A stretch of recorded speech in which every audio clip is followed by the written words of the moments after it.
Success shouldn't feel this exhausting. If you're winning on paper, but burning out behind the scenes, you aren't failing. You're stuck in a psychological bottleneck called a hurdle of stop. I've been there. On the outside, things look great, but I was secretly burning out, convinced I was just lucky, and waiting to be exposed as a fraud. I realized I didn't have a business problem. I had a mindset block. Whether it's imposter syndrome, perfectionism, or fear or failure, these aren't just feelings. They are growth bottlenecks. Identify your specific hurdle and get one immediate action step to regain your momentum today. Go to tuepodcast.net/quiz. That's tuepodcast.net/quiz to take the 3-minute assessment and get your report now. Salutations, School Believer. Do you have a dream of becoming an entrepreneur, but don't know where to start or even what to do? Where can I gather information quickly about what's in my zone of genius? Don't worry, School Believers. I got you covered. Go to tuepodcast.net/AI prompt and check out an amazing set of AI prompts that will give you ideas, information, and articles to help you get across that start line. Once again, go to tuepodcast.net/AI prompt to get you started now. Good luck, School Believer.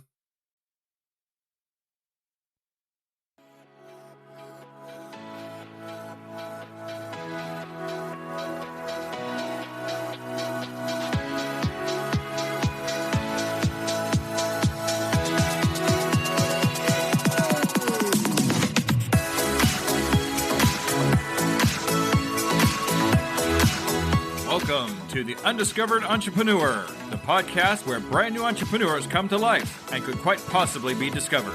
Join me, DJ Scoob, and the rest of the Scoob Believers as we help these new businesses become a reality. And now, away we go!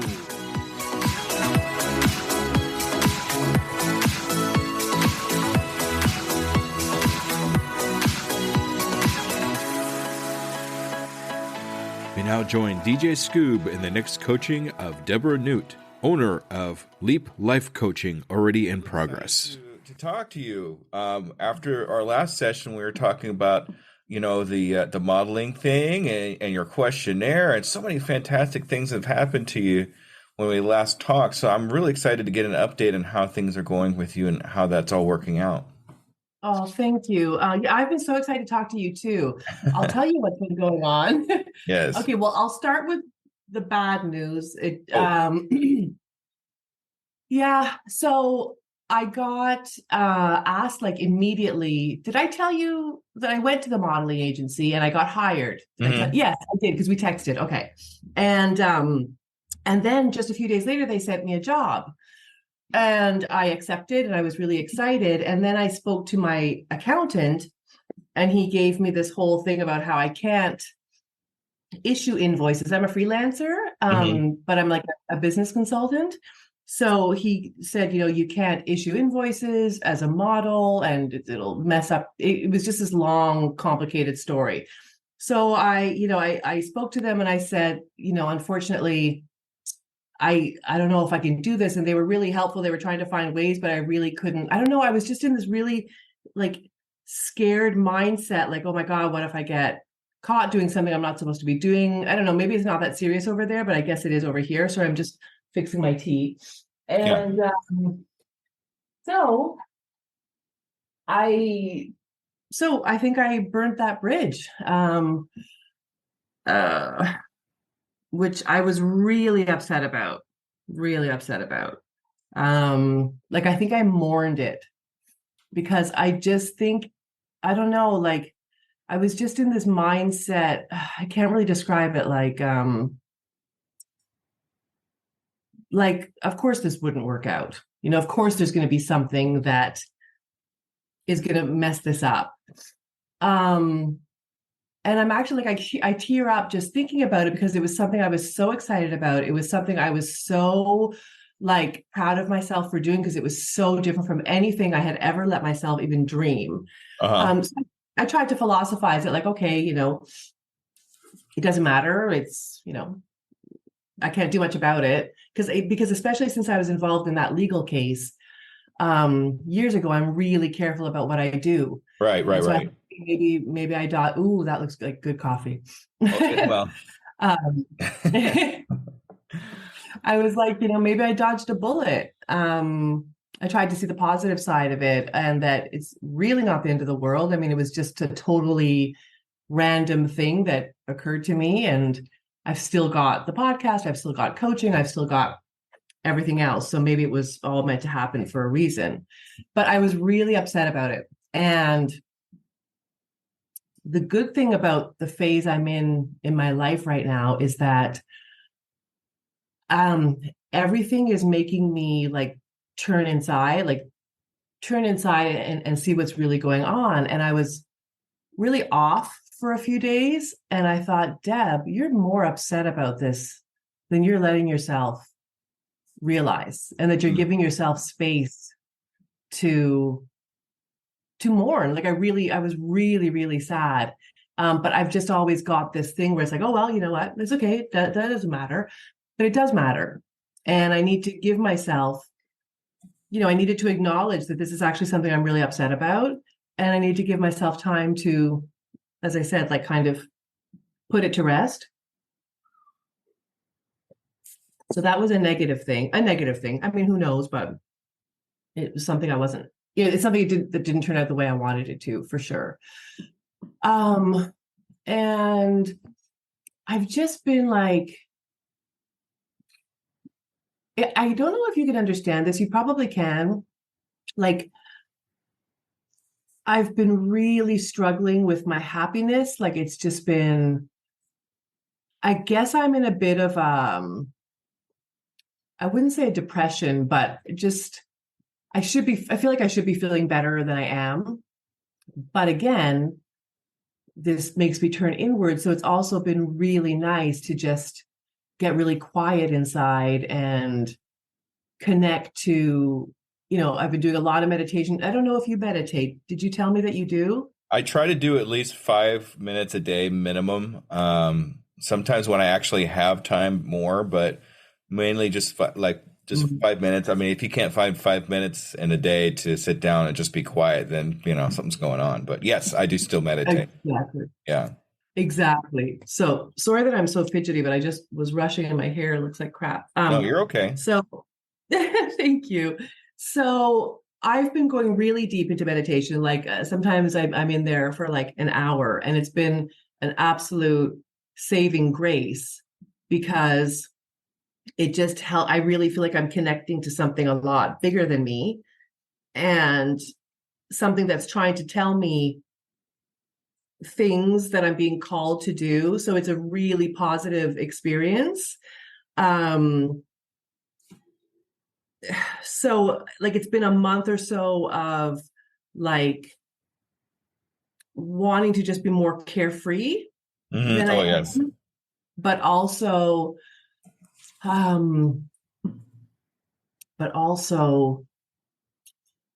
just getting this message and trusting the message that, okay, the reason that, we're not letting you, whoever we is, be carefree is because we're trying to tell you something. We're trying to make you go inside and figure some stuff out.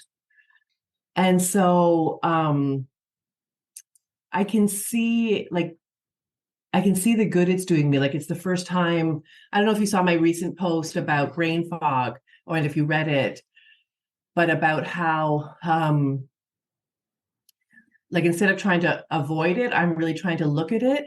And I do feel like brain fog isn't here to make me miserable or anything. I really feel like it's this communication with like some sort of calling. It's some sort of muddled message that I haven't figured out yet. It's I hope you understand this kind of stuff. I'm sure you do. That's why I'm sharing. Yeah, no, it actually makes perfect sense. You've had okay. it's something you've had for a while, ever since I've talked to you from the beginning. Oh, yeah. But now that you've done what you're doing, I don't mean to get into it too quickly here, but now that you've done all of the work that we've done together and the meditations and things like that, you're starting to look at it in a different light, a different aspect, a different type of field of vision, where now you're thinking, wait a minute, this is here for a reason, but why is it here? And now you're questioning it instead of saying, okay, it's here. Meh, right? Yeah.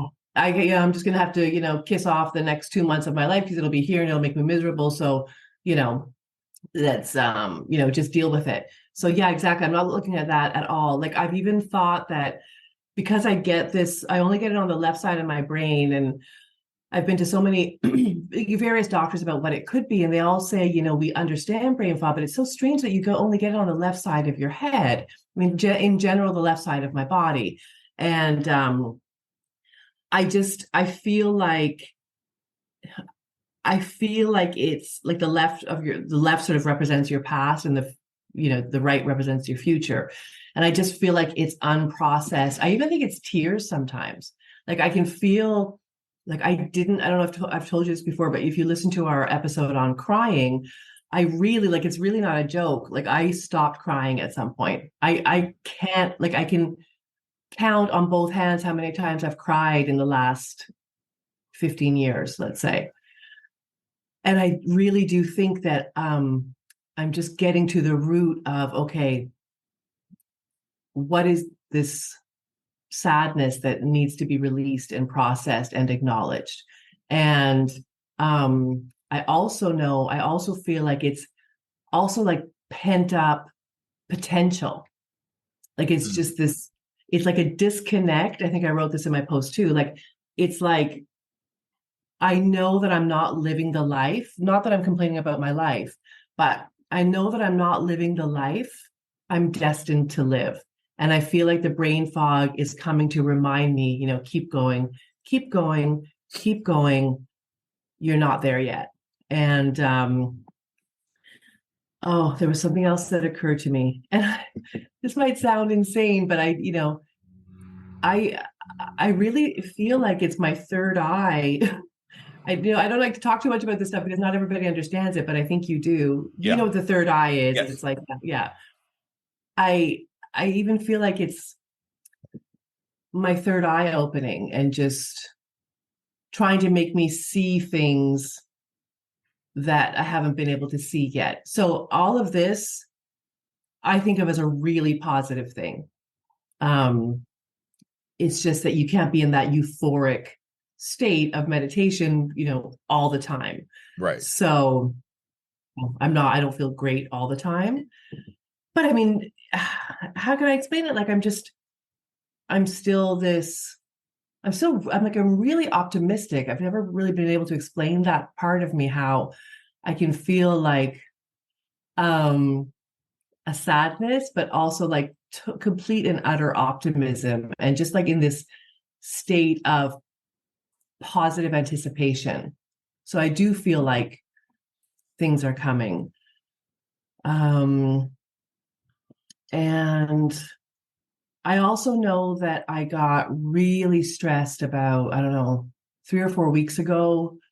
And now I can't even remember, but remember I told you I was going on a podcast as me, Right. to talk about mental health, right? Yeah. So that's something positive that I did, Mm-hmm. because that was me promoting me kind of thing.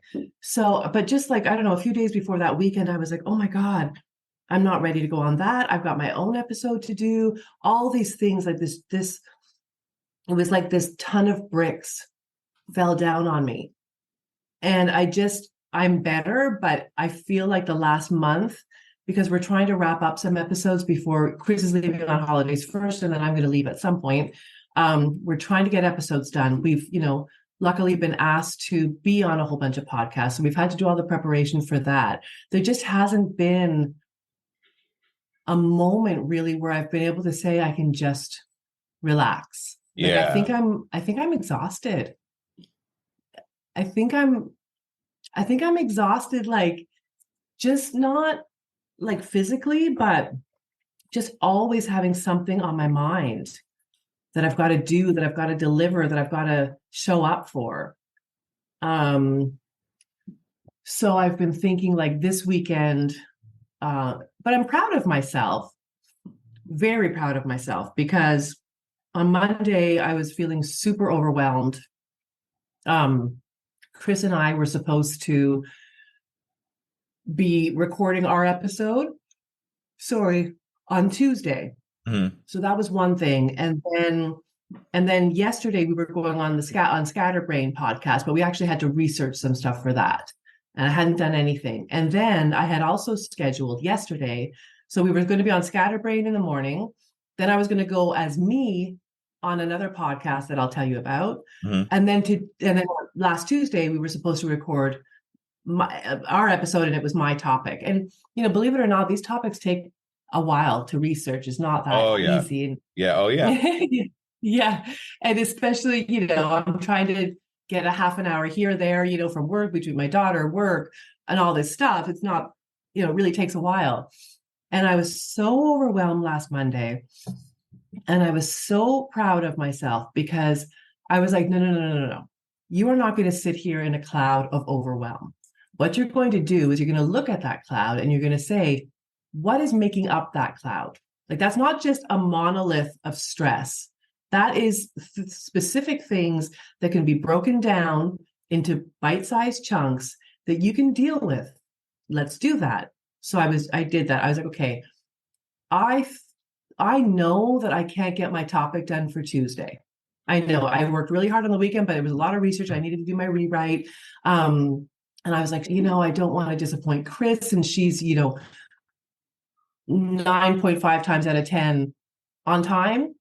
And here, I'm the one who's always, trying to push back the dates. It was all this stuff, how, again, I'm a bad person. I'm inadequate. Look at me. You can't count on me, and all this stuff.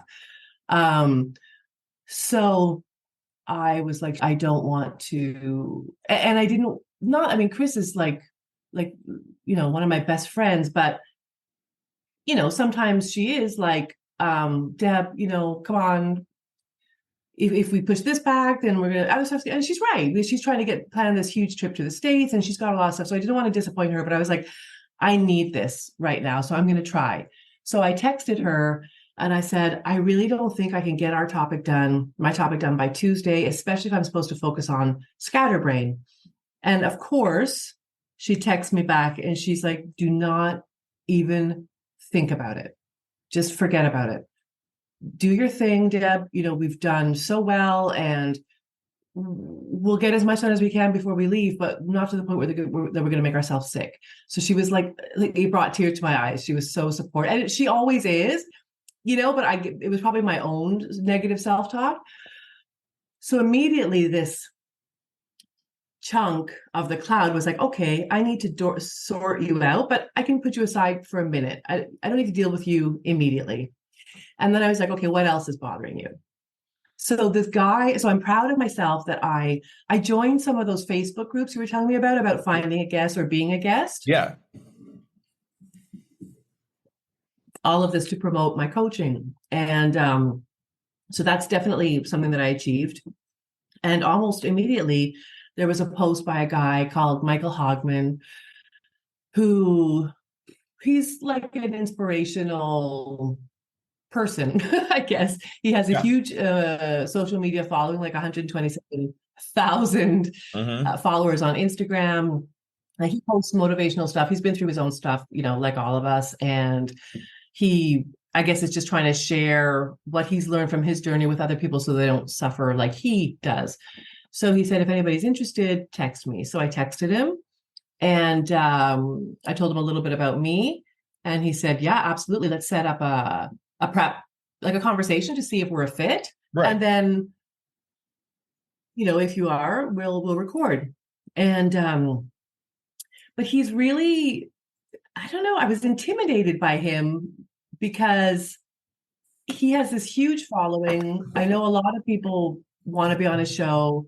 I was, again, immediately in like, I'm not worthy mode. And anyway, so we had this conversation. He ended up being much sweeter and approachable during our call than he sort of appears on social media. So that was like, he has a totally normal job. He's like, he works in construction or something. And this is just something he does on the side. So that just kind of made him a little bit more human and very sweet. And sorry. And so we were talking about what we could talk about. We decided to talk about self-worth and stuff like that. And so I had booked for, as I said, yesterday. And I just wanted to do a really good job. I want to research a few things. I know it's enough just being me on the podcast, but I want to research a few things so that I'm not completely unprepared. And so on Monday again, so I had sorted Chris out, and then Michael was really weighing on my mind. Mm-hmm. And I thought, you know what? I'm just going to ask him if I can have an extension, which I felt really uncomfortable doing because I don't want to be that person that says no. I don't want to create a negative image about me in someone else's mind, like, oh, she's unreliable or this, that, and the other thing. Right. So I just texted him, really honestly. And I said, Michael, wrapping up the podcast is turning out to be much more work than I anticipated. So I apologize. If there's any way we could bump this back to the 17th of June, I would love it. Otherwise, if that's a problem, a scheduling problem for you, we can keep the 3rd. I'll make it work. He's like, absolutely no problem. And I'm like, you see, Deb, like I had this huge, like life-ending, like weight on my shoulders. And I asked for 2 things and I got them. So I woke up a different person the next day. All I had to worry about was the podcast I needed to prepare for Scatterbrain. And I woke up a completely different person. So I was just really proud of myself for recognizing what my needs were, overcoming all the voices in my head saying, you see, you're going to disappoint someone again. And texting and asking for what I wanted and getting it. So that helped a lot. And I think that, so this weekend is pretty much over. And then next weekend we have another, a couple of things that we need to do for the podcast. But then after that, I'm really kind of going to be off for the summer, not from coaching, but I won't have all these scheduled things that seem to like cause me anxiety. I'll just be a little bit more relaxed. Right. And, like even my health is messing me out. I have 2 houses. Have I explained that to you? No, but that's okay. Okay. So anyway, we do, I think it's called bird nesting in the States, where my daughter lives at this house all the time and my ex-husband and I come and go, depending on who has her. So I've now got, 2 houses that I need to sort out and organize and throw stuff out and clean. And that was weighing on my brain too, because I just think that, I'm certainly not a neat freak or a clean freak or anything like that, but I want to feel good when I walk into my house. Right. I want to feel relaxed. But I just, again, I said, Deb, that is not a problem that can be solved right now. You need to just defer that until when the podcast is wrapped up, like mid-June. We're almost there. And then you can go mental on the house. Right now, that is not a problem you need to solve. Right. So this, do you see what I'm saying? Like, it's like some like negative stuff is going on, but I think that the way I'm dealing with it is really productive and like listening to myself and expressing my needs and stuff like that. Sorry. So I think that in terms of, and then just like setting boundaries. I have one relationship where it's hard for me to set boundaries, but I do. And in terms of putting my needs first. And then this incredible thing happened. I met this guy, and it's not romantic. And even if it was, it can't be because he lives in the States. So, I've never met him. So really, like, we just started chatting like about 10 days ago. And it was just this beautiful thing that came into my life from nowhere. It Mm-hmm. was just, look at this, like, look at this wonderful, wonderful person who came into my life, whatever this is, whatever it, again, I'm not looking for a romantic connection, but I just thought, I've got to be doing something right if these amazing people keep showing up in my life. This relation, like you, I didn't know you, a few months ago.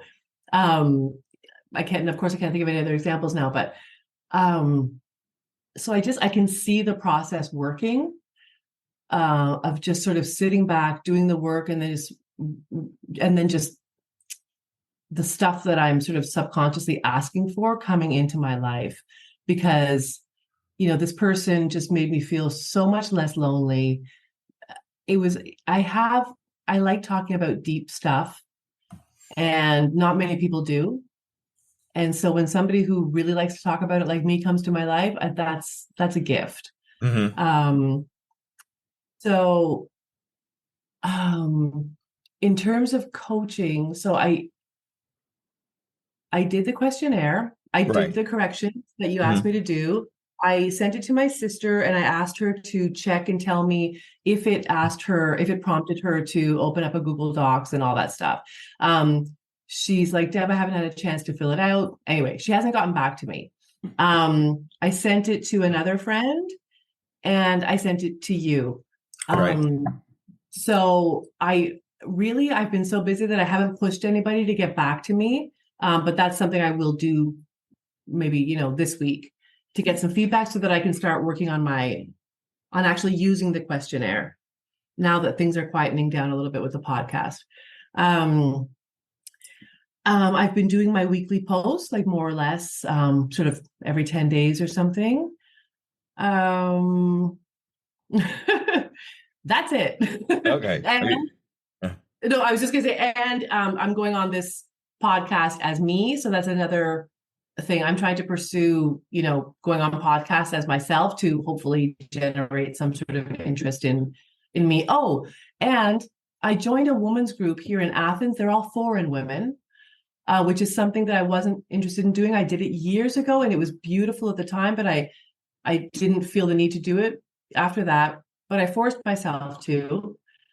It's yeah, it's called the Lean In Network, and I think it's actually networks all over the world, of women who get together and support each other in any way they can, whether it's professionally. In Greece, for instance, a lot of women feel very lonely because they've come here from like the States or wherever, and they don't speak the language and they don't have friends. So we're really trying to support each other. So I went a little bit outside my comfort zone. I joined that again in hopes that it will create, it will add to my network and hopefully create some coaching opportunities for me. Good. That's good thinking. Yeah, I think it's important. Um, that's it. That's it. Yeah, that's it. I don't know what you think of all that. That's a lot. You've Okay. you've done a lot since the last we've talked, and had a lot of different types of experiences, positive and negative. But I think out of everything that you've talked to me about up to this point, and I am going to go over a few things, but the one thing that really strikes me from beginning Deb to now is how you've been taking these negative and positive things and reacting to them in a specific way that helps you, that makes you look at things in a different way, just like I was saying earlier, where I think if you were still going the same path you were before we met, a lot of these things would bring you deeper down, that brain fog would get thicker instead of thinner and that kind of thing. So Yeah. seeing how it's not so much as the experiences that we have, but what we do with those experiences and how we perceive those experiences in our life and what we do with them is really what makes us who we are. Yeah. Yeah. So I'm seeing just so much growth from you from when we first started to now.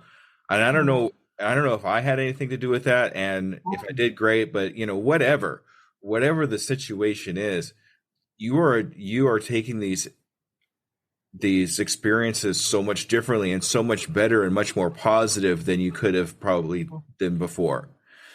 Thank you. Thanks So, so much. Yeah. And yes, you are helping me because you always make me think forward. Um, so I know there's no going back. So I need to do whatever it takes to move forward. And I don't want to go back, obviously, but left to my own devices, maybe I could. I don't think so, but you do keep me accountable, which I love. all right, you're welcome.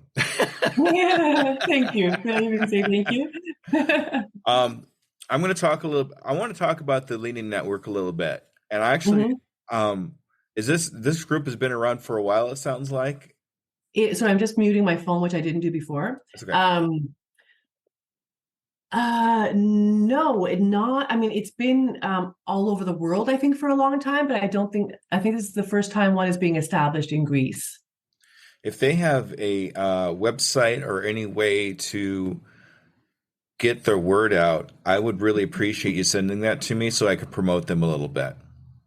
Oh, thank you. Yes. And I will definitely put them in show notes and things like that. I also have the company that I also work for, that I'm in that group, the community. They would be interested in something like that too, to help promote. Really? Yeah. Okay. Right now they're doing something called Purple It Up, which is basically awareness of domestic violence. Oh, God. So Yeah. we're doing that right now and promoting that, but I think this would be a great kind of way to follow up with that. Follow up that. So Yeah. So what are you interested, like, what do you think they would be interested in? Like reaching out to the women in the network or I don't know. I just feel like what? there should be some kind of connection there, which I will talk to my owners with and see. I don't know. I just have this feeling that we can make a connection with them somehow. I don't know. Great. It's just what's flowing through my head right now, and that when you mentioned Sure. that, so Yeah. Yes. if you could do that, I'd really appreciate that. And if Hmm. you want to tell your group that that's happening, that'd be great. Yeah, or maybe I would find, I'm not sure if there's a website. I don't think there would be a website for the Greek chapter specifically, but for the like overall organization, I'm sure there Yeah, would be. yeah, So I can send that to you. You can see if you think it's some sort of a fit, and then I would probably tell them something. yeah, yeah, for Okay. sure. Okay. Oh, thank you. Please follow up on the questionnaire with your family and everybody else that you've. I know Yes. it sounds like you kind of put that aside a little bit. Don't let that get too far away from you, Yeah, thank you. Yeah. because what'll happen is you'll forget about it. And this is why a lot of you won't forget about it, but it'll start getting on the back burner behind everything else that you got going on. And Yeah. that questionnaire is basically the center point of your coaching. So that really should be the focal point of what you should be, one of the focal points of what you should be following up with, because Yeah. that's going to be the one thing that's really going to push you forward, is that questionnaire. I think so too. Yeah. So don't forget to follow up with him. Set like 10 minutes aside and send everybody a text. Hey, have you done my Yeah. questionnaire or something like that? Hmm. So you can follow up with that. It is Hmm. quite important. I agree. And what I can do too is I can find another two or three people that I can send it to who might be more, because I have a thing about like you can't make people do things they don't want to do. Like because I love personal development, I would have jumped on that questionnaire and been all over it. Um, but my sister's a different person, my friend is a different person, and that's there's nothing wrong with that, but it just might not click for everybody. I have a few more people.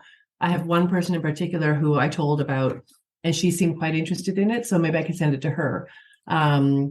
Yeah, because I just don't feel like you can like there's no point in beating a dead horse. I'm not saying my sister's a dead horse, not even close, but you know, for whatever reason, she's got other stuff going on and it's not important to her right now. And that's fine.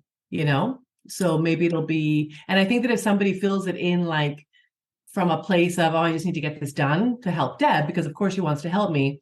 I don't want them to fill it in like that. I want them to engage. Right. Yeah. Something else that you might want to try. So you're going on this podcast as yourself.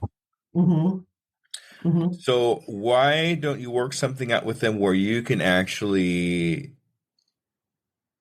say, have people come to your questionnaire from, say, hey, I'd Mm-hmm. like to, if anybody wants to try my questionnaire, go to this place. My questionnaire is there, fill it out. And that, Okay, that's a good idea. and that way you're not looking at just friends and relatives now that's possibly going to be finished filling this out, but people that you don't know might take the opportunity to fill that questionnaire out, and you can get feedback for them too. So now you're getting blind feedback is basically what's going to be your best feedback, because it's people that you have no idea who they are Mm-hmm. giving you input on this questionnaire. So maybe there's a way you can Mm-hmm. work that out, where on, like, at the end of the podcast, say, hey, if anybody wants to know more about me or what I do, I have a questionnaire, please fill it out, go to blah blah Mm-hmm. blah blah blah. Yeah, actually, you're giving me an idea. I could, because of course I'm going to promote my life coaching, and for the time being, I don't have a website, so I'll tell them that they can find me on Instagram. Um, but I was thinking that just like flashed into my mind that I could say, I have instead of like sort of saying that I want their feedback on my questionnaire, making it sound like my questionnaire is something I've used, is tried and tested, it's been tried and tested a million times. And, sort of the first 3 people who reach out will get a free, I don't know, coaching session for an hour or something like that. There you I go. don't know. No, that's a good Yeah. idea. Yeah. Yeah. Okay.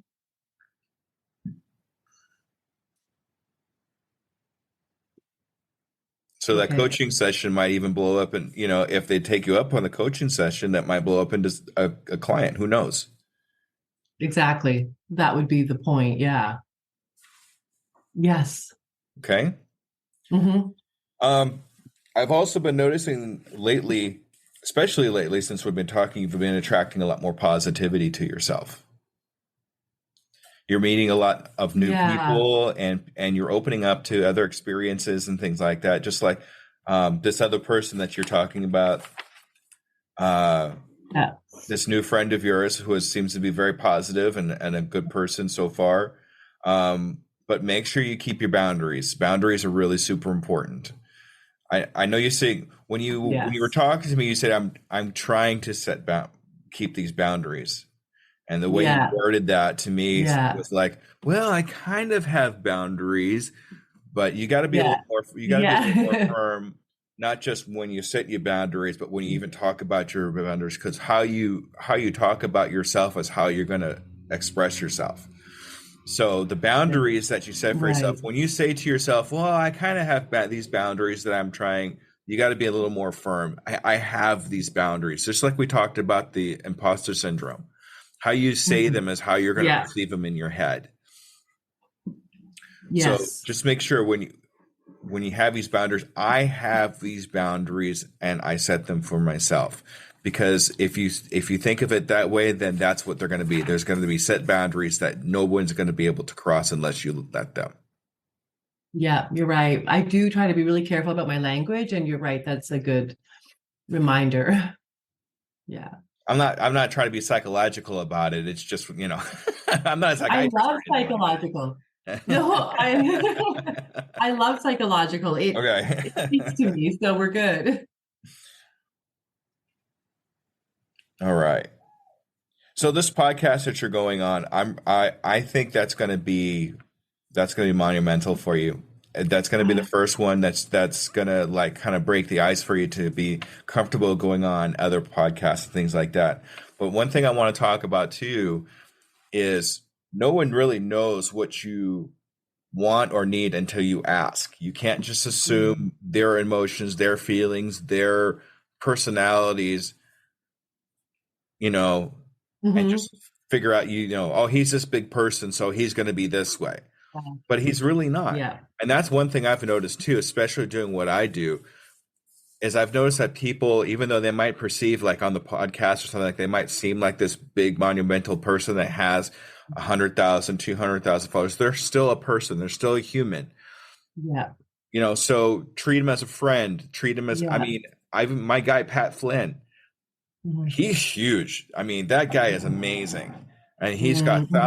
he's got hundreds of thousands of followers, but I could still talk to him like a human. We talked about our kids one time. We just talked about just like normal people. Mhm. Mhm. So you want to treat these people because they want to be treated by normal people because nobody else treats them like a normal person. You see Yeah. what I'm saying? They're so Yeah. used to people treating them like, oh, like there's big, Yeah. huge personality, so they're like shy away from him. He's wanting people to, I mean, this is what I've experienced. He wants people to treat him normally. Like when I'm at the Yeah. restaurant, I have celebrities that come into my restaurant all the time. Wow. Cool. And they're local celebrities, but they're Mhm. celebrities nonetheless. And I treat them like any other person because that's what they want. They want to be treated normal. They don't. I mean, they don't. I'm sure they don't mind the fanboy every once in a while, but they want to be treated like a normal person. Because that, Yeah, for sure. so don't just assume these person's feelings and emotions. And nobody's going to know what you want unless you ask. You can't be afraid to ask the question, "Hey, I need this. Can you do this for me?" You know. Exactly. Yeah. So don't No, feel no, too no. bad about that. Absolutely. Yeah. No, it was a good exercise texting him and asking for this. And as I said, he was absolutely lovely about it. So it was all in my head. Right. Exactly. Yeah. And then I wonder Yeah. why I have brain fog. I've got all this, you know, all this stuff, worrying about stuff that doesn't need to be worried about. Yeah. So just kind of keep that in mind when you're talking, because you're going to come across more people like him, Yeah. especially doing what you're doing and that kind of thing. You're going to come across more people that have these followers, these businesses and things like that. But Yeah. you still want to just treat them like a normal person. Yes. So another thing too is you're telling me that Chris could actually get a lot of stuff done and pretty quickly and that kind of thing, where she can get her Yeah. stuff done on time and that kind of thing. Does does Yeah. she have a similar? I mean, does she prioritize her work the same way you do? Um, I just think our daily lives are just so different because I'm not sure like if I'm going to answer your question, but she has three kids and that's a huge responsibility and a lot of pulls on her time. Hmm. I think that the big difference though is that when her kids are in school from like let's say 8 to 3 or 8 to 2 over here, that's a pretty big, I mean she has to cook, but it's a pretty big chunk of time where she can sit down and work on stuff. So I'm definitely not trying to give the impression that she has more free time than I do. I just feel like she might have like bigger chunks at a time. Whereas, I have to, I get up for work, let's say at 6. I have to be at work by, I don't know, let's say 9. I don't get off until like 5:36. Then I'm not home until 7. And then I'm pooped. I don't Right. have the brain power. So I think it's the timing.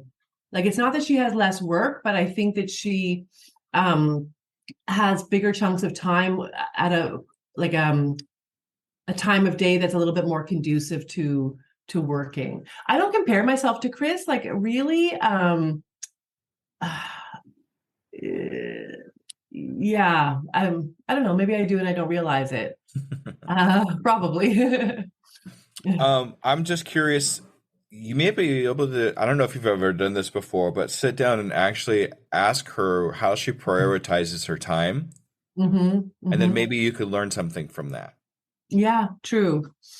Because Chris is, I really don't think you're utilizing Chris enough as a resource. I mean, she's a good friend, awesome, Yeah. but I think there's other resources you could learn from Chris that you're not kind of getting into. Yeah, that I never thought about that. I think But yeah. Chris would be a huge resource for me, not just for being a friend, but for learning things that she does the way she does, and maybe Mhm. finding a way to incorporate something similar to that in what you're doing to be able to prioritize that time. Yeah. No, that's really good. Um, okay. No, I think that's a really good observation. A classic example is that I mean, she's leaving for the States much sooner than I'm leaving for Canada, but her tickets are booked, she's organized, she's going. I haven't even booked my flight. Okay, I'm going 2 months after her, but still, it's just like there's something. I just think it all comes back to like this. I don't know, like this feeling that I've had since I was a little girl, which is much better now, but like I'm not worthy of going on vacation, or like the other shoe's going to drop and something's going to happen and I'm not going to be able to go. Like I really, no, I mean, if I dug in, I would figure it out. But I do think there's something there, a blockage there. It's not just about time management or anything like that. So I can understand you telling yourself that. I've actually had that experience with myself too. I still have a lot of issues spending money on myself, as an example. If I Yeah. walk through a store, I can't even buy a pair of shoes for myself because I'm afraid that something's going to happen where I'm going to need the money somewhere else. And so Yeah. You because of see? that, a lot of my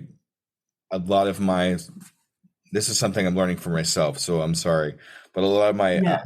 a lot of myself goes unnoticed, unfixed, Yeah. Yes. Yeah. because I have a problem spending money on doing stuff for myself. Yes.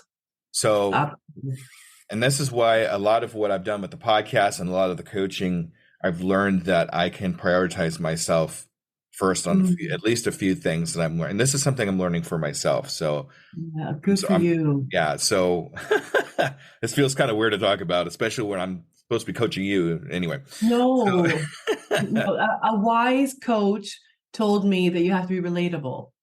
yeah, So what you're doing is being relatable, and I really appreciate that yeah. vulnerability. Thank you. But you Yes, do deserve things.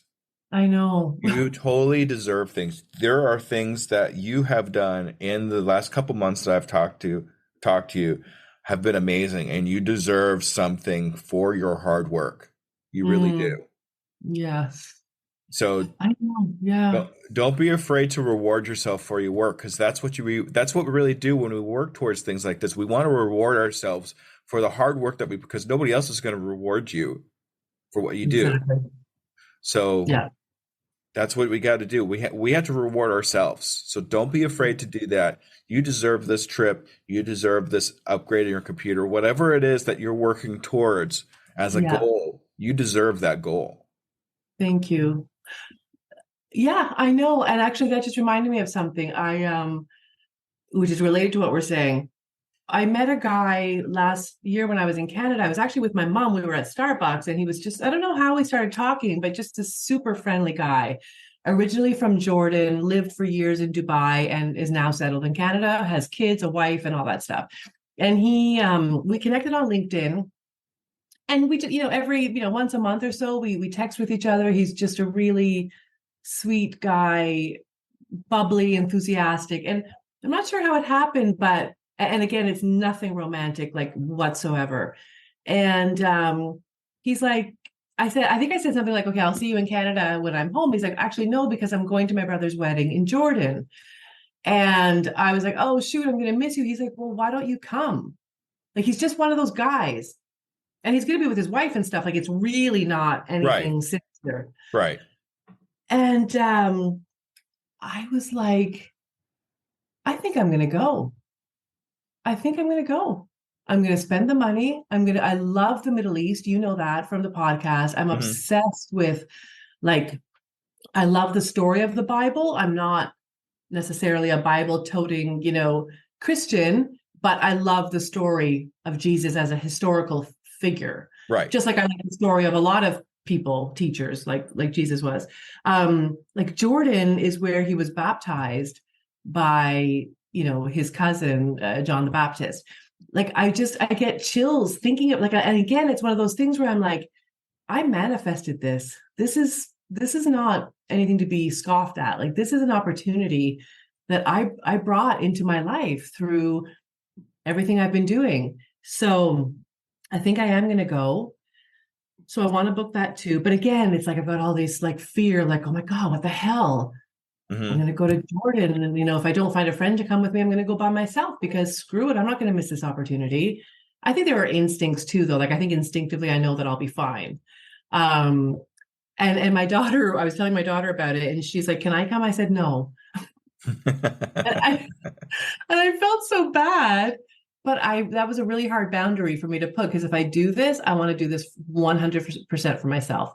I Right. don't want to have to worry about entertaining anybody or anything. I just want to be selfish and go and do it. So anyway, that was just an example of putting myself first and reaping the fruits of my labor. There you go. Good. Yeah.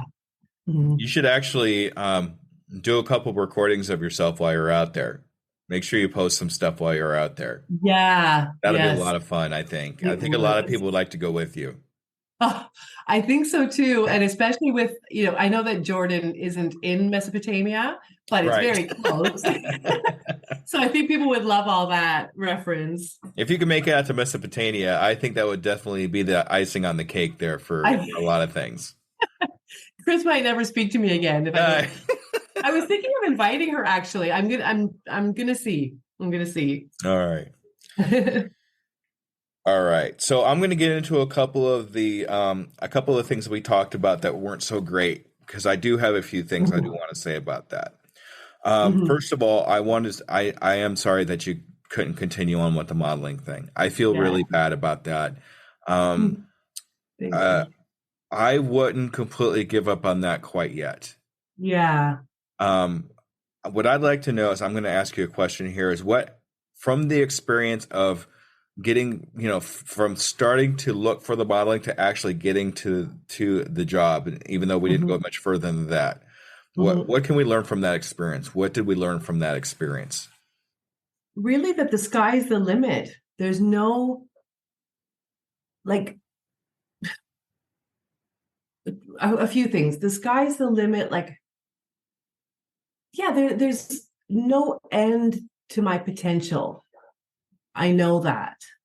But then sometimes anxiety brings this wave of brain fog down and says, no, you can't think clearly enough. Okay, I don't need to think that clear to be a model, but you can't think clearly enough to be a good life coach. You can't think clearly enough to be a good podcaster. But when I was in that wave of thinking about the modeling, I was, it helped me, and I can still see the benefit of that. Like jump, like get outside my comfort zone, like jump into things and know that I can. Like, I don't know if you know Amanda de Cadenet. Amanda de Cadenet is a pretty famous photographer. She has a famous podcast in Los Angeles and all that stuff, very famous friends and stuff like that. And she had this thing where she said to all of her followers, we want to hear your story on the podcast. We interview all these different people, but we want to hear from one of our followers. So, record a message at this link, what your story is, and we'll decide if we're going to have you on or not. And I recorded one. And, she didn't call me or anything, but just even putting myself in the same realm as people who inspire me, and just jumping fearfully. I say fearfully, not fearlessly, because for me, jumping fearfully is much harder than jumping fearlessly. Like, I would never have done that. I would have been like, who the f am I? Sorry. To text or, leave a voicemail for Amanda de Cadenet. Who am I? But now I'm starting to get the answer that, you know who I am? I'm Deborah Newt. That's who I am. And why can't, like, I know everything is at my fingertips. I really do. I just get tripped up, right? So modeling taught me that, even though it was a small example of that, it was just so different from anything I had ever done. Reaching out and getting the job, and believing in myself. But there was something else I was going to say that,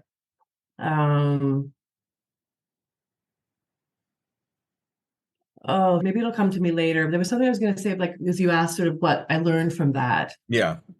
Yeah. So I learned not to put limitations on myself. I'm worthy. I know that. Sorry, the other thing slipped my mind, but it might come back to me. So Amanda, right, was her name? Yeah. right? So that actually goes even right back to what we were talking about with the with I don't have his name right, the other Yeah. podcast, Michael Hogman. Michael. Yeah. Yeah, same Yeah. thing. They're still Yeah. human, Yes, right? exactly. Even though they're these big Yeah. people, there's nothing wrong with at least reaching Mhm. out to them once or twice to see if you can be human with them. So Yes. kind of the same Yeah. thing. That's what kind of strikes me there with the, and keep pursuing it. I think should keep pursuing Yeah. it, not just send that one voicemail, but maybe send another one, or maybe just send her a tweet or however, I don't know her social medias, but whatever. You know, you Yeah. never know. She might actually reach out to you just because she sees you here and then she sees you here too. You're starting. Yes. This is how I reached out to Pat Flynn too. And this is how I Right. got him to notice me is I reached out to him in different places and just kind of kept going. And Wow. and then one day Yeah. he mentioned my name in his podcast, and that's what really Wow. blew it up for me. And I think if you do the same thing where you just kind of reach out to her here and associate with her there and that kind of thing, she's going to see your name start popping up in other places and Right. realize that you're really somebody to talk to. Right. Right. Right. That's a fantastic tip. I also, sorry, I remember the other thing I was going to say Yeah. about the modeling. Mhm. I knew that would happen. Yeah. I don't know if you remember me telling you this. You probably do. That the modeling idea came to me after a pretty deep meditation. Hmm. Like I had stopped meditating and I was just sort of in this nice sort of euphoric state, and I was like modeling. Right. So the other thing it taught me is to trust what I hear, the messages I get, because I do get messages. Um, so yeah, so that was another positive thing that came out of it. Good. Good. Yeah. That's good. And yes, you should listen to those. At very least minimum, write them down when you have them as soon as they come up. Yes. Because I've had those come up with me too. I've done that Yes. exact same thing, and I've ended up with. I'm actually working on my next solo podcast because of a notion like that. Wow. So Good for you. yeah, and that solo podcasts are really big for me because I don't like doing solo podcasts. What do you mean? Like the same podcast that you do, but it's just you talking? Yeah, there's no Okay. guest, there's no other. It's just me.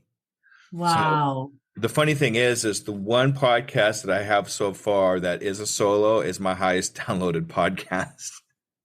That's So incredible. yeah, so it's like I really should be doing more of them, but it's one of my fears that I have to overcome. That it's one of my Wow. biggest fears that I have to overcome. So when I got this idea that kind of popped in my head from one of those states that you were talking about, um, Right. that's what I have to do my next podcast. And I'll talk to you about it. Thank you. Yeah. I really appreciate you being vulnerable with me. No, really, I do. And I, oh my God, I just think I can't imagine somebody not wanting to hear you talk for an hour about whatever the hell you're going to be talking. I mean, okay, if it's like car mechanics, I might tune out. But well, But don't have to worry about that. I can't even change oil in my car, so we're okay, that's what we have people to pay for. right. But good for you, Jesse. Bravo. No, We say bravo in Greece. that's okay. I know it's all right. So, I'm really interested in why this modeling didn't work out for you for some really strange reason. I really think that, I mean, what kind of research can we do to figure out why it didn't work? It's okay. I do. Okay. It's like, let me, like, okay, firstly, it was 100% to do with me having been in that horrible case. Because even though, no, I don't think anybody, like, if I issued this invoice or invoices, you know, I'm not going to say illegally, but like, using a different, let's say, description of what I did. Like, instead of saying I modeled for them, say that I translated for them, because I can translate. I'm legally allowed to translate. I'm just not on the is it the IRS, like your Yeah. tax people? Hmm. I'm on the books as a business consultant, a translator, and an English teacher. That's all I'm allowed to practice. So if I so I like right now the issue was that I can't issue an invoice to a modeling agency as a model because I'm not declared to the IRS as a model. It's really that simple. So I thought, okay, maybe I could issue an invoice as maybe saying that I translated something from Greek into English. So it would be like a little. Yeah. That's a little shady. You That's a see? little shady, yeah. You see? So I don't know So if it's a law thing between Greece and US or any kind of thing, but I don't have to if I have to register something and I have to register as a business, then everything falls underneath the umbrella of my business. So that's how I'm able to do coaching and a few other things on top of what I'm because I have a business name, right, and then everything I do is umbrellaed under that particular business name. So I right. don't know if that's the same out there. Can you register as a model? Okay, here's the thing. So right now, there are a few things like in Greece, I'm a freelancer, but because I only issue invoices to one company, the company that I work for, I have like can't remember what the word is, but like a favorable taxation. I'm treated as a salaried employee as opposed to a freelancer. So I get taxed less, which of course is a good thing. If I start issuing to an additional company and I can register as a model, but that means like it really just blows my taxation essentially. And so what I spoke to two tax experts actually, Mhm. and one was like, just see like can you run with it for a few jobs, like see if it's going to turn into anything doing this, maybe not writing exactly what you really did on the invoice sort of thing because in Greece people will encourage you to break the law. So and then if you see that it's something that's going to turn into something, then it'll be worth changing your papers and this and that and being taxed more and all that stuff. But it was kind of like a chicken or egg thing. I was like, well, the only way that I can sort of see if this is going to fly is if I actually work. And if I work, I need to issue an invoice. And if I issue an invoice in the status that I'm in now, the invoice is not going to be right. It's going to be lying to some extent. And we're talking about piddly money, right?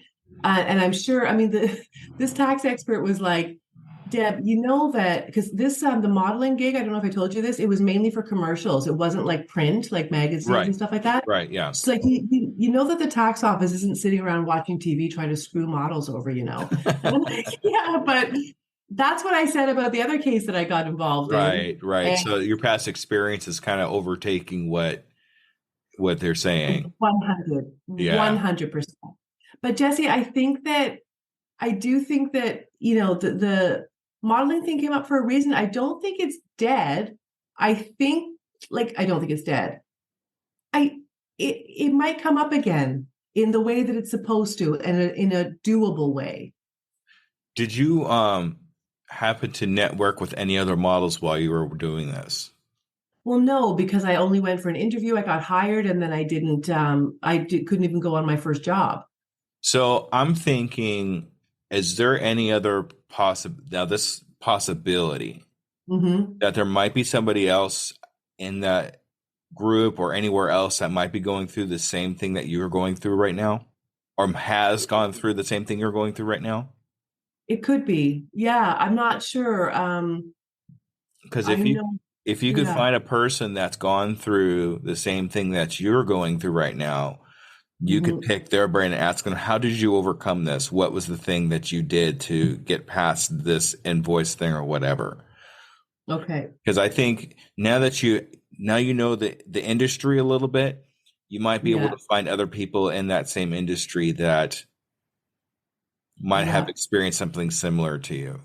Yeah. Yeah, that's a good idea. Yeah, I think that is a good idea. And I also think though that sometimes if you just leave something a little bit, it has a tendency to work itself out. Like it'll work the kinks out by itself. Oh, sorry. I just keep looking to just in case my daughter's calling me, but No, no. it's okay. So, okay. Yeah. Okay. That's a good idea. Yeah. I think that if you want to pursue the modeling thing, that's great. If not, and you want just to chalk it up to experience, that's perfectly fine too. It's completely up to you what Yeah. you want to do at this point. But you had the experience and you know you can do it. Yes.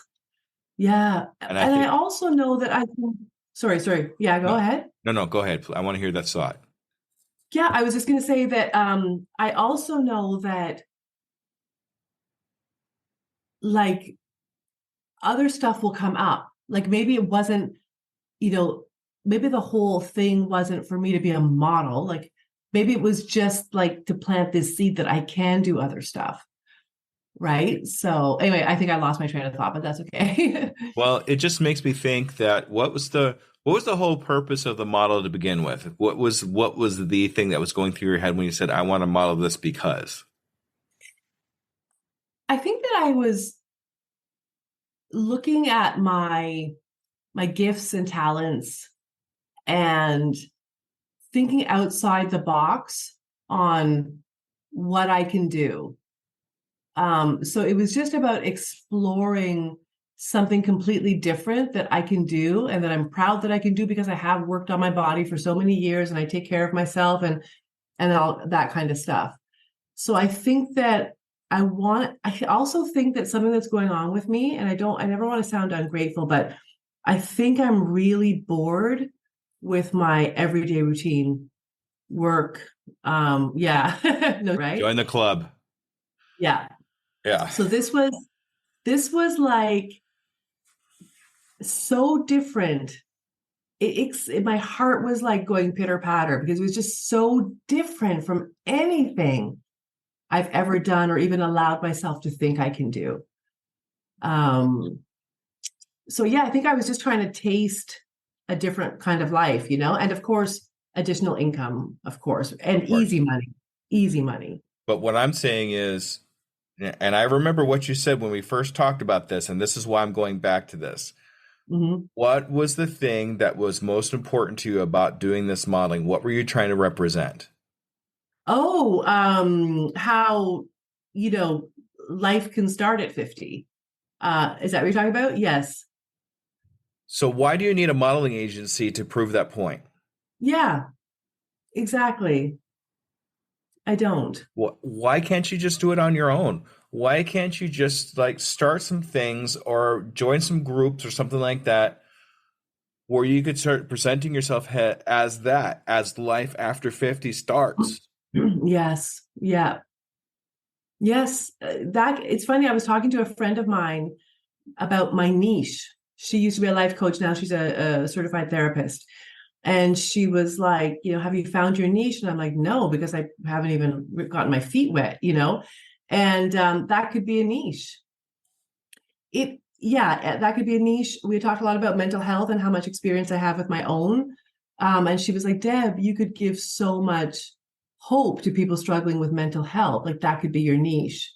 That, life can be good even with mental health issues. But why can't we take that one step further? Why don't you Yeah. combine? This is something that I've been doing lately.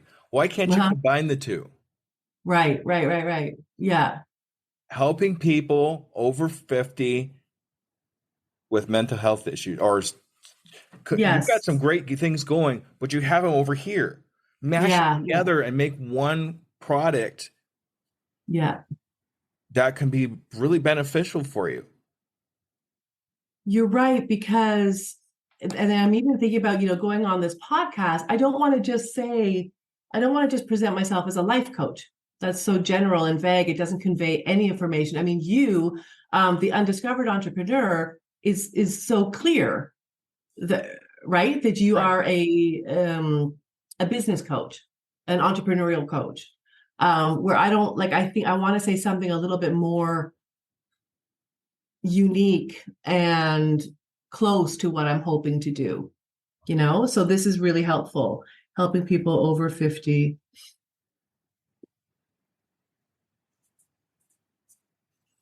And how can you incorporate yourself into that? It's really, Mm-hmm. if you really think about it, there's ways where you can incorporate yourself into that mix. by using yourself as a catalyst of being somebody that could be successful over 50. Yes, of course. Lead by example, right? Exactly.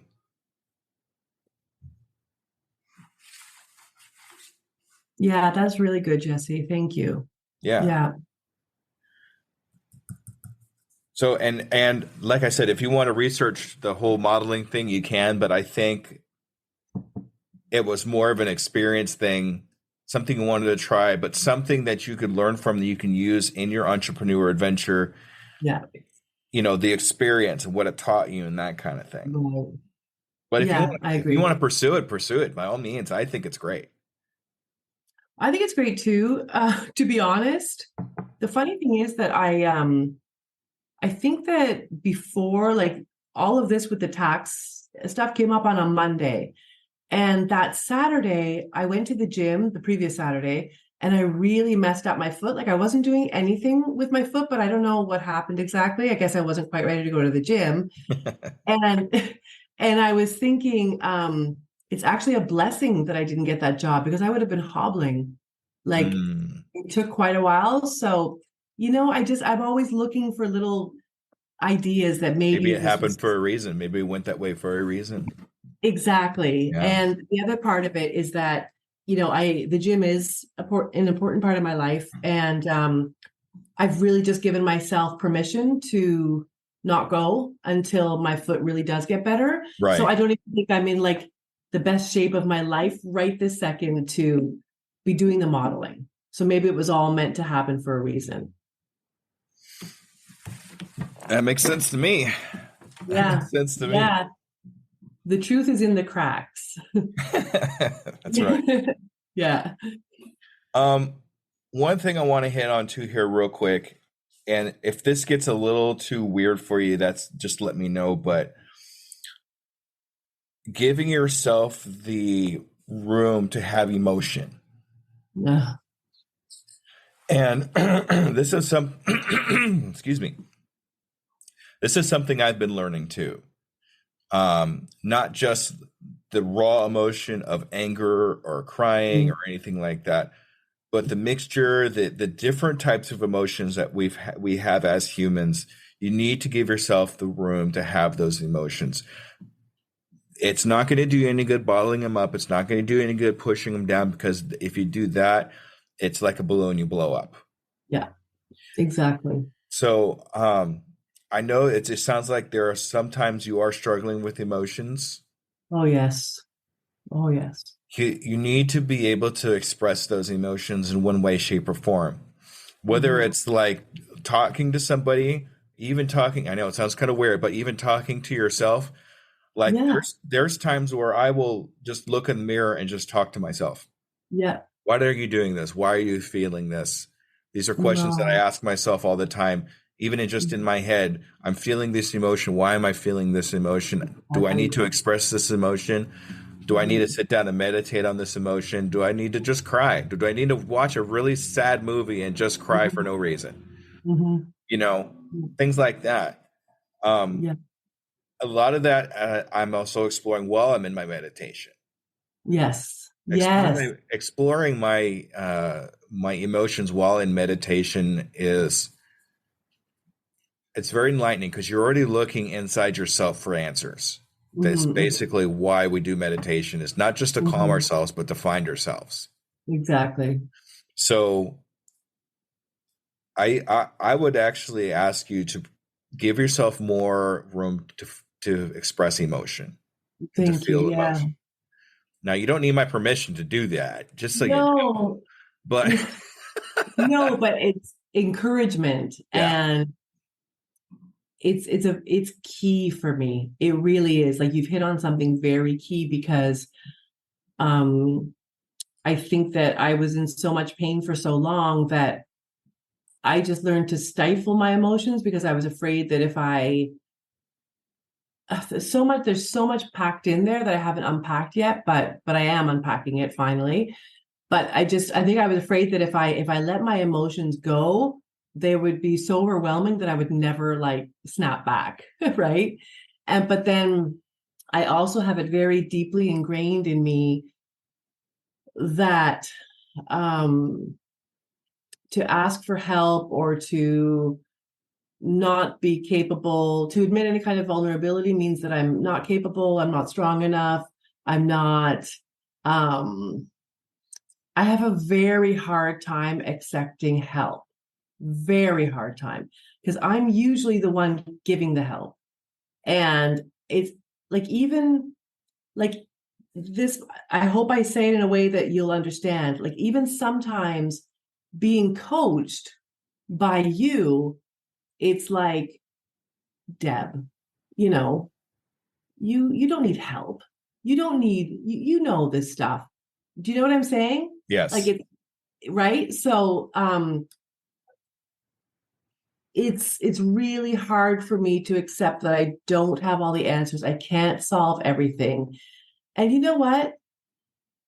See, this is funny. Like, this guy came into my life, and I was thinking recently about how like, I don't necessarily want a relationship, but what I want is, this is very intimate. Like, I sometimes just need to be able to put my head on a man's chest or shoulder. I've always made things work out in my life. I don't need someone to fix my problems, but I do need somewhere to lay my weary head. And I think that, sometimes it would be so nice to just have a man. And I do think it has to be a man. Like, it's not a woman friend can't give me the same thing. I think I need that comfort that, you know what, I'm here. I'm here. And not in a way that means you're not enough for yourself. You are a strong, confident, dynamic woman, but I am here when you just need to rest. And I'm here to tell you on those days when you're not sure if everything's going to be okay. I don't have too many of those days. I'm here to tell you that they are. You know why? Because you're you. So I'm not really sure where I was going with this, but I think that I've been putting that need out into the universe, and that's why this person came. Of course, we don't have a physical relationship, but just yesterday I was telling him about, being stressed. I didn't have my topic ready to record, and it's just weighing on me. And God, I only have like one weekend, and I'm spending the whole thing researching, and and he just totally talked me through it. Mm-hmm. And I was feeling so uncomfortable because I was like, no, no, no, no, no, you don't understand. I'm thinking, I'm the one who solves people's problems. I'm not the receiver, I'm the giver. Like, it's really hard for me to receive, but I let myself listen. I let myself be soothed by his words and actually take his advice. And of course, I got my topic done. And of course, we got it recorded. And I would have done it anyway. But I just needed that little breath in my sails, because I don't always, it's hard to constantly be your own battery supply. Yeah. Right? Yes. And that's hard to admit. But yes, it's it true. is. It is very hard to admit. Yeah. We're very common in that. Right. Oh yeah. I think we're common in a lot of things. Yeah. So my point of all, sorry, I was just going to say that my point from all that was that I am recognizing my needs and my emotions and trying to figure out what I need, like giving my emotions space. So I think I'm making progress on what we're talking about, but yes, there's more work to be done, of course. Right. So you suffer from the same complex I do, called superhero complex. Oh, okay. Sounds like something I would suffer from. Yeah, and it's the need to swoop in and save the day, basically. Yes. Put all your problems on me. I will solve them for you. Yeah. Look how strong I am. Look how strong I am. And any show of weakness, any show of I need help or anything like that is going to take away from that superhero complex we have, because we're supposed to be the strong one. Right. We don't want to show that we're weak. We don't want to show that we need help, because we want everybody to put their problems on our shoulders and we will fix it. Because that will make us good people, because somewhere deep down, we feel like we have to prove that to the world. Just a sec. Sorry. Oh my goodness, bless you. Allergy season. Thank you. I sneezed Totally in the middle keeping of that our in. recording Okay. today too. Yeah. You keeping that in? I'm keeping that in. That's great. Okay. I So know this episode we have to be careful with though, because I've said a lot of names like Chris and stuff. So we have to be really careful with it. no, it's okay because a lot of them are going to get in my show notes, and we will give them accolades for people to find them. Right. Okay. So don't worry about that. Okay. So yeah, and I've suffered from superhero syndrome as long as I can. Even as a little boy, I wanted to be the one to help people out. I wanted to be the one to save the day. If you have a problem, I will go in and swoop in and save the day. But the problem is, and this is what really was profound to me, that the first time I heard it, it made me cry just because I didn't think, who saves the superhero? Right. Right. Right. When the superhero is having a problem, has and has an issue, see, now I'm getting all choked up. Who swoops in and That's saves the day okay. of the superhero? That's And right. it's Take your time. it's really hard to think about because Yeah. the first thing that goes to your head is nobody, because I'm the one that's supposed to be saving everybody. There's nobody above me to save me because I am the one. That's it. Right. And that's not true. That's it. It's really not true. There are It's people not true. that will help you, but you have to be vulnerable enough to ask for the help. That's Exactly. And the other thing is that and it's also, you just said something that I would have said too. There's no one else above me. You see how we put it into a hierarchy? Mhm. Just because a person can help you doesn't mean they're above you or better than you or more advanced or more enlightened. Like you see what we do there? We're like, well, I must be lower down on the totem pole since I need help. No, it's a mesh. It's a cross. It's a horizontal thing. It's not a hierarchy, right? exactly. Yeah, it's true. It's totally true. So I guess what I'm trying to say here is don't be afraid to ask for help. It's not a show of weakness. It's just a show. Yeah. Yeah. Thank you. Yeah, I need that reminder for sure. Yeah, because I do every day. I need that reminder every single day. Yeah. Yeah. Whew, boy, we covered a lot, even for me. That's I know. Well, God, it's been an hour and a half. I know it's a bit late, but it's amazing. It went so quickly. yeah, it did. It really did.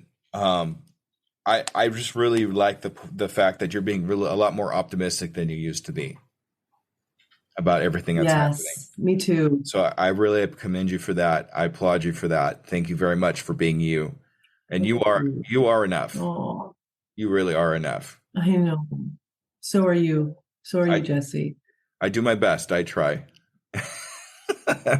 No, you succeed. Oh, yo, gee. Okay. I did something else that I wanted to tell you quickly. I'm Yes. sorry. I think you were just about ready to say something, but just before we close, Yeah.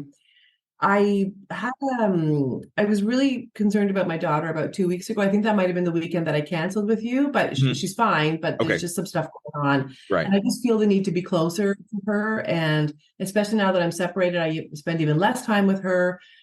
So it's just become apparent to me that I would like to, like, for the time being, I can't quit my job. I can't quit like having a full-time salaried job, but I do want to possibly work remotely, and my company does not support that at all.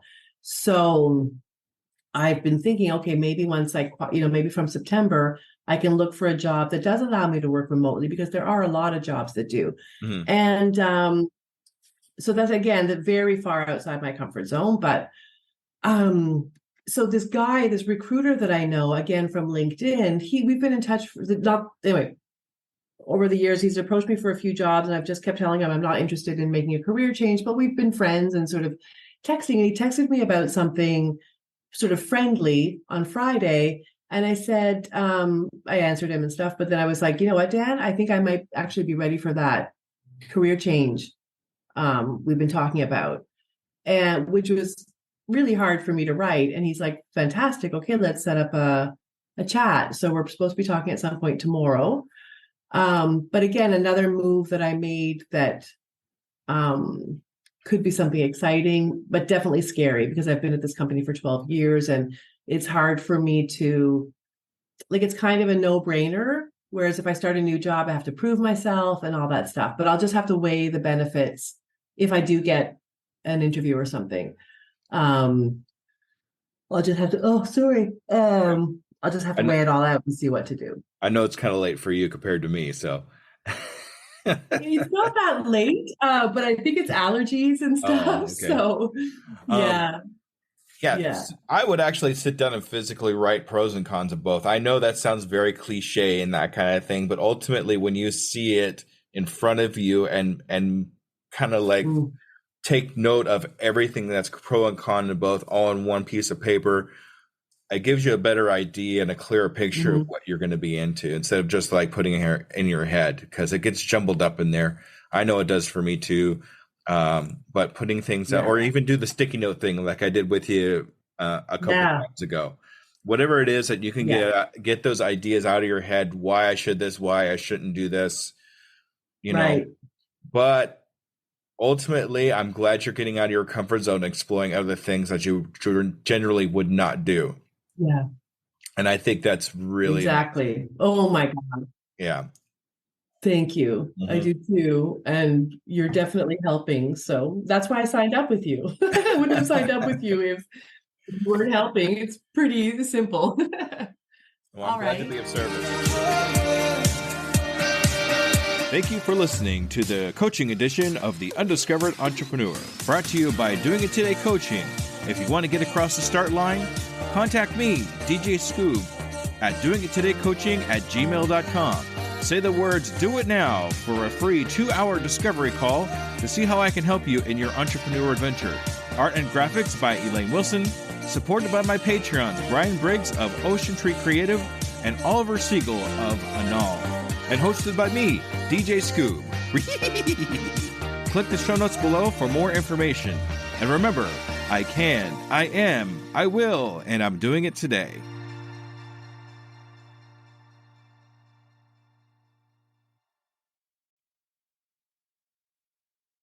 As a worker of 2 full-time jobs, running a podcast and coaching, every minute counts in my day-to-day. It's hard to be consistent in any of my social medias. And at this point, I cannot hire a social media manager. Pinnacle AI to the rescue! I've been using Pinnacle AI for a couple of weeks now. I'm seeing big improvements in my outreach and consistency in all my social medias. Do you want to save time and increase your productivity too?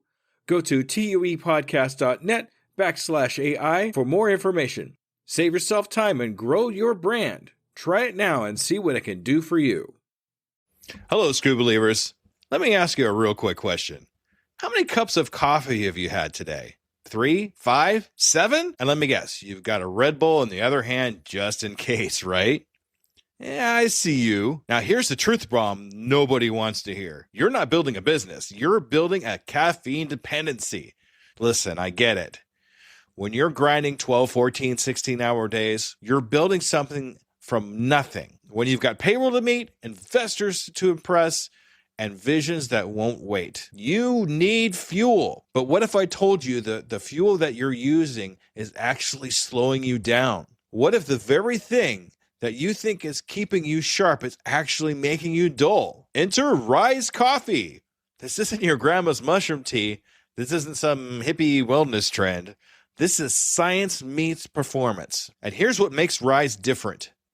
Less than half the caffeine of a regular cup of coffee. But here's the kicker. You won't miss it. 6 organic powerhouse mushrooms, including cordyceps, what Olympic athletes use, and lion's mane, what Silicon Valley biohackers swear by. Sustained energy that doesn't spike and crash. We're talking smooth, clean power from morning to moonlight. Crystal clear focus without the jitters.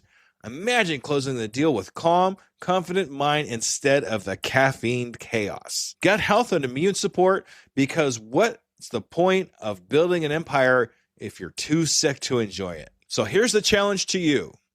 Stop borrowing energy from tomorrow.